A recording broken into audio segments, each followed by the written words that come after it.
बिस्मिल्लाहिर्रहमानिर्रहीम। अस्सलाम वालेकुम नाज़रीन।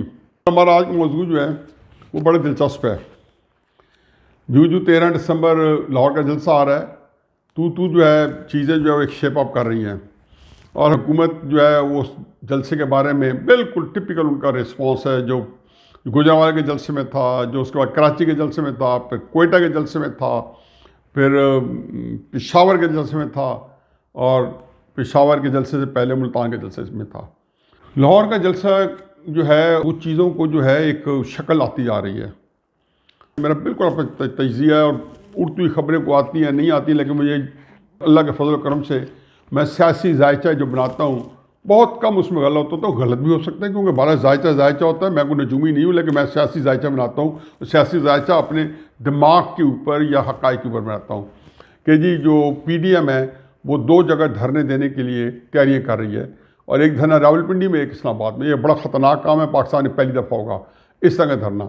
मुझे जो चीज़ मेरा ख्याल है कि मैं उजागर करता जाऊँ वो ये कि एक -3 फार्मूला जो है बड़ी दफ़ा आता रहा। पहले -2 भी सुनते थे, -1 भी सुनते थे, लेकिन ये पिछले कई महीनों से -3 फार्मूला जो है वो ढके छुपे ख़ास हल्के के अंदर उसकी डिस्कशन हो रही थी। तो ये -3 फार्मूला जो है इसके ऊपर थोड़ा सा मेरा ख्याल है कि मैं आज रोशनी डालता जाऊँ कि वाकई इसके बारे में जो नेशनल डायलॉग की बात होती है, एक हर तरह की चीज़ें हो रही है। शहबाज शरीफ साहब जब चंद दिन के लिए पेरोल पे आए तो उन्होंने कहा जी एक कौमी मफाहमती डायलॉग होना चाहिए।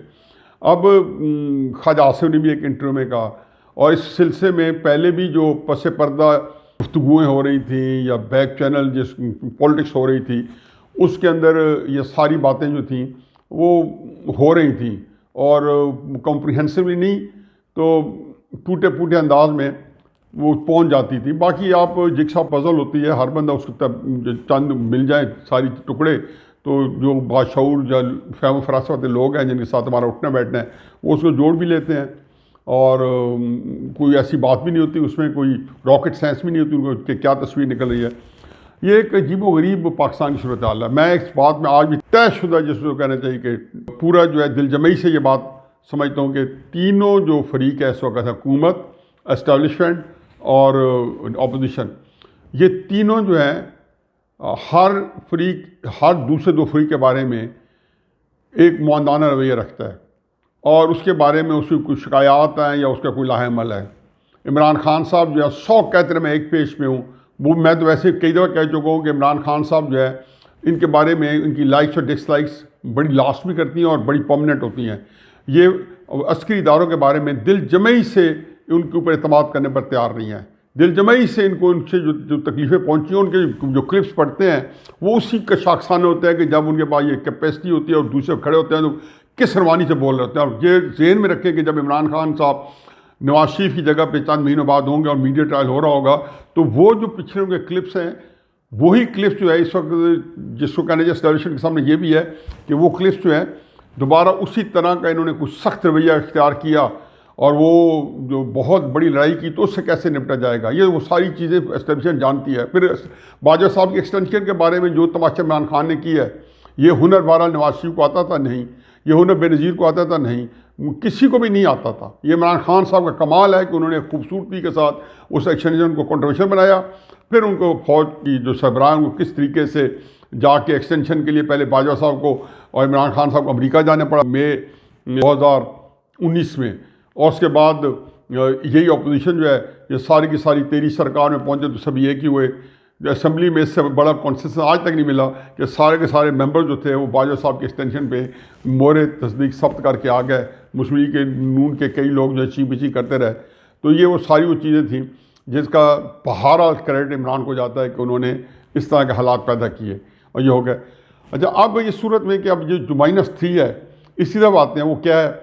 पहली बात तो ये समझ लें कि जो नवाज शरीफ साहब हैं जो हमारी एस्टेब्लिशमेंट समझती है कि उनके नज़दीक -3 जो हैं वो मियाँ नवाज शरीफ साहब हैं मुस्लिम लीग में और नेचुरली मरियम नवाज साहबा जो है वो चूँकि उसी की एक्सटेंशन है तो वो तकरीबन उनको जब नवाज शरीफ साहब नाम लेते हैं तो मरियम बीबी को भी अंदर समझें।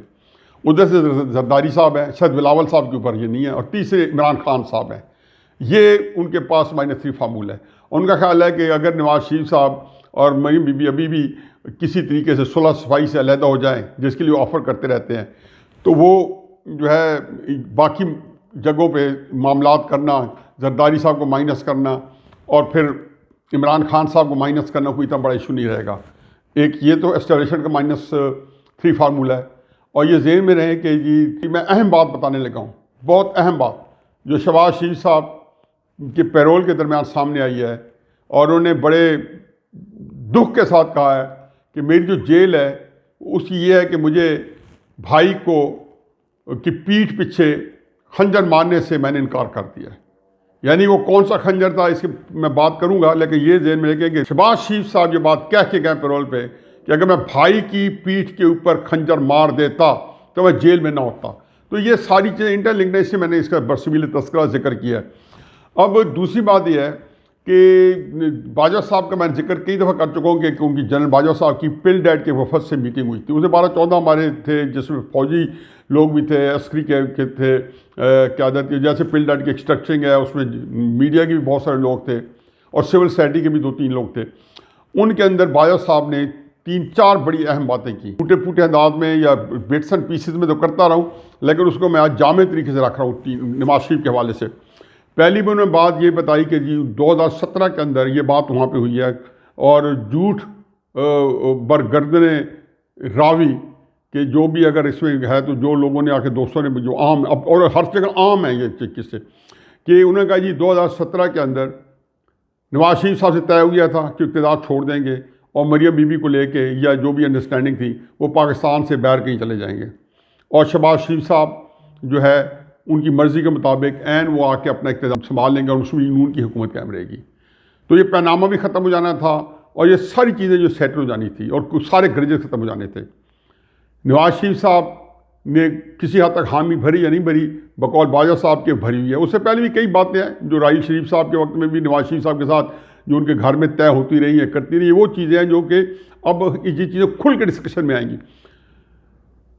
उनको शिकायत ये है जनरल बाजवा साहब को कि तय हो गया था और नवाज शरीफ साहब ने जाके उससे मुकर गए थे, उन्होंने उनको मानने से इनकार कर दिया था या उन्होंने अपना फैसला जो है वहाँ जाके घर जाके बदल दिया था।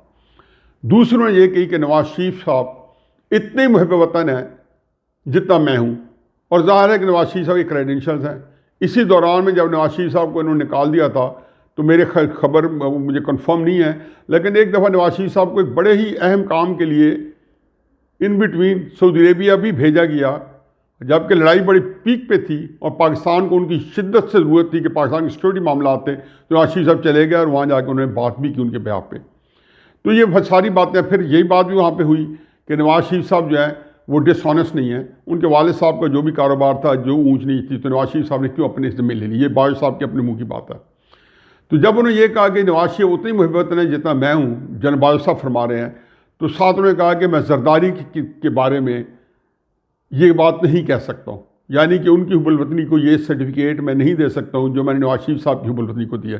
तो उसको भी क्लीन चिट मिल गई, उनकी ऑनेस्टी को भी, मीडिया पे क्या कुछ हो रहा था, क्या कुछ हो रहा है, उनकी मुहब्बुल वतनी को भी उन्होंने बड़ी स्ट्रॉन्गली चिट दी। और ये बात जितने हमारे दोस्त हैं, बल्कि मैं और एयर मार्शल शहजाद साहब थे, तो वो चूँकि उस मीटिंग में थे, तो ये बातें वहाँ पर भी हुई कि क्या क्या बात हुई। इसमें थोड़ा बहुत फ़िक्रों की रिस्ट्रक्चरिंग हो सकती है क्योंकि अब 3-4 जगह पे आती है, जैसे रवायात बन के आती हैं तो कुछ चीज़ें चेंज हो जाती हैं, लेकिन इसके अंदर जो जिसको असल क्रक्स है, मैटर है, जो जिसको कहना चाहिए कि नफ्स मज़मूम है, वो मेरा ख्याल है कि बिल्कुल इतना ही अमन हो। अब इसमें नवाज शरीफ साहब को हटाने का जो अमल है वो अभी तक वहीं पर डटे हुए हैं कि जी ये वजह नदा है। और ये मेरा ख्याल है कि इमरान साहब के साथ भी यही है कि जिन लोगों की पब्लिक में स्टैंडिंग और पीपल्स पार्टी के साथ भी यही है। हमेशा हमारे लोग ये समझते हैं कि जी हम उनके बाद अगर इनको हटा देंगे तो जो पॉपुलर वोट हट जाएगा तो फिर हम ज़्यादा मनमानी कर सकेंगे और सियासतदानों को अपने पंजे सब्दाद में रख सकेंगे। सियासतदान जब आवाम से डायरेक्ट हो जाते हैं तो उनकी जो जिसको कहने लिमिटेशन हो जाती हैं। जमहूरियत को आजकल लपेटा नहीं जा सकता, माशरा लगाने का ज़माना गया। अब ये तो सूरत हाल है -1 के अंदर स्टेशन की कि वो तीनों के बारे में, इमरान खान साहब के बारे में तय हो चुका है। जनरल असद दुरानी साहब जो हैं आज के सुल्तानी गवाह बन के जो बयान दे रहे हैं, मुझे कुछ में ऐड करने की ज़रूरत नहीं है। अब इस में आप देख लें कि ये तो था माइनस फार्मूला हमारे एस्टेब्लिशमेंट का। अपोजिशन का -3 फार्मूला क्या है? वो कह रहे हैं कि लाहौर के जलसे में 3 इस्तीफे मांगे जाएंगे। तो उनके नज़दीक 2 बड़े हैं अस्करी इदारों के और एक इमरान खान है। ये -3 फार्मूला है।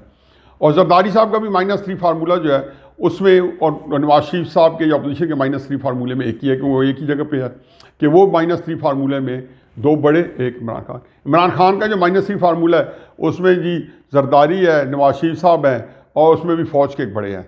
ये उनके नज़दीक है। उनका ख्याल है कि जब जरदारी और नवाज शरीफ ख़त्म हो जाएंगे तो ये मेरे लिए कोई इतनी बड़ी बात नहीं है और मैं कोई भी एक्सट्रीम स्टेप ले लूँगा, क्योंकि इसके बाद ज़ाहिर है कि इदारा सबसे पहले सबसे ज़्यादा कमज़ोर होगा। कि जब भी इदारा जब भी देखा है कि बहुत ज़्यादा सियासत में मुलव्वस हुआ है तो उसकी जो हैसियत है वो इतनी मुस्तरद नहीं होती, तो उसकी साख पब्लिक में बहुत वीक होती है, तो उसके खिलाफ कोई अमल किया जा सकता है।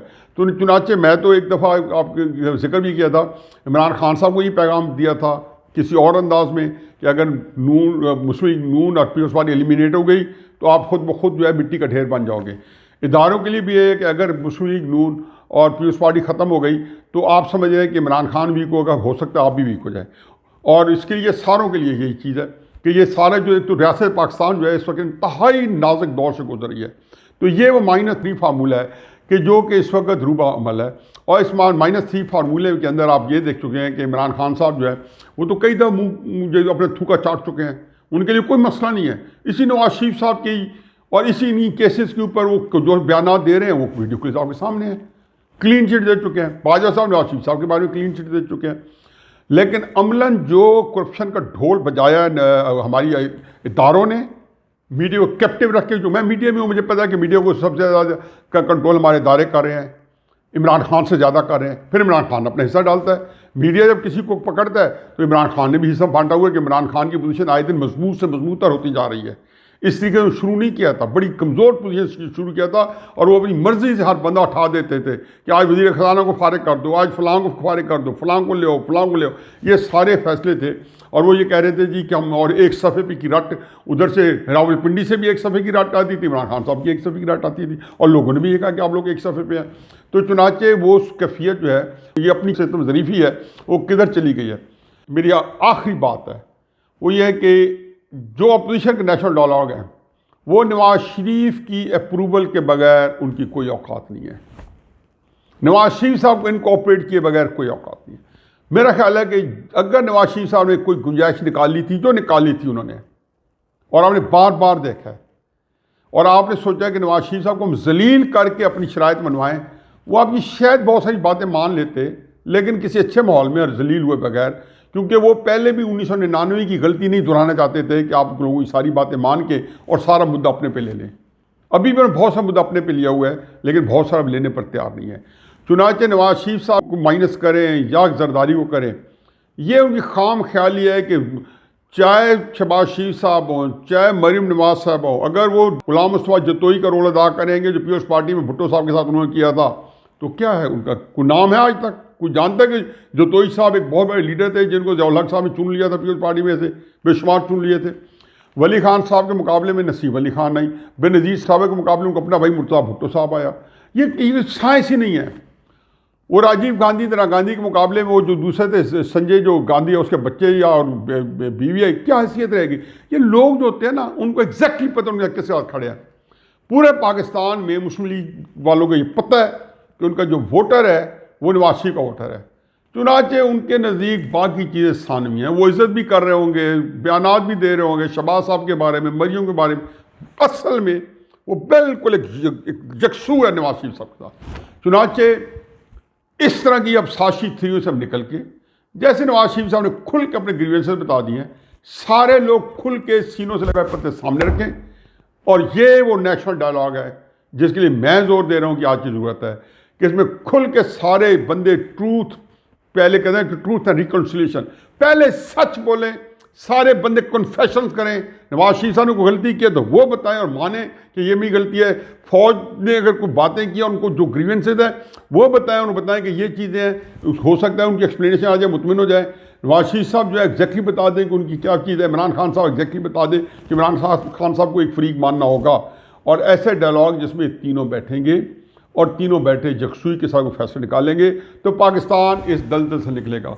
बाकी ये जो आपने बना रखा है ना, शोरूम बना रहा है और जिसमें चीज़ें सजा रखी हैं, ये मेरा ख्याल है कि ये सिर्फ नुमाइशी चीज़ें हैं। और इस वक्त हमेशा मैं कहता हूँ कि एस्टेब्लिशमेंट में तो कहता हूँ कि जी चाइना शॉप है, सब पूरा पाकिस्तानी चाइना शॉप है, और कई जो बैल हैं, बुल हैं, वो अंदर घुसे हुए हैं। अल्लाह ताला इन जो bulls in the China shop है, इनसे चाइना शॉप को महफूज रखे। वमा अलैना इल्लल बलाग।